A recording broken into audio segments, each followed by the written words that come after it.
این بحرانایی را که افغانستان به میراث گرفته انشالله تعالی نسل شما ختم میکنه.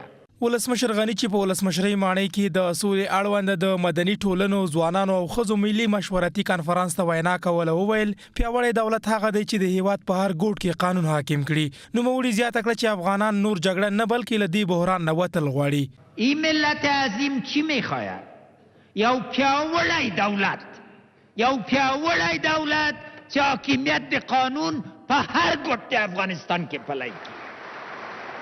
40 سال است که ما در بحران زندگی کردیم. 40 سال است که ما شهید میبینیم، زخمی میبینیم، بیوه میداریم، یتیم میبینیم.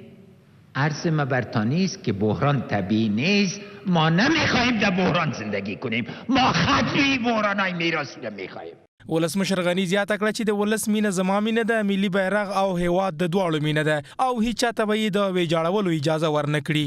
د ما مینه ده او دا مینه د دواړو مینه ده. دا مینه دا افغانستان چې د هر افغان کور ده ایموک په سره مرزي، ایموک په وینه.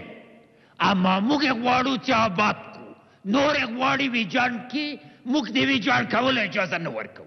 د ولسمشر غني په خبر افغانستان یو عظیم ملت دی او عظیم ملت پیاوړی دولت غواړي او د دولت قوت د قانون په حاکمیت کې دی، ځکه د قوي دولت ریښه په ملي اجماع کې ده، نه په ټانک توپ او ګولیو کې.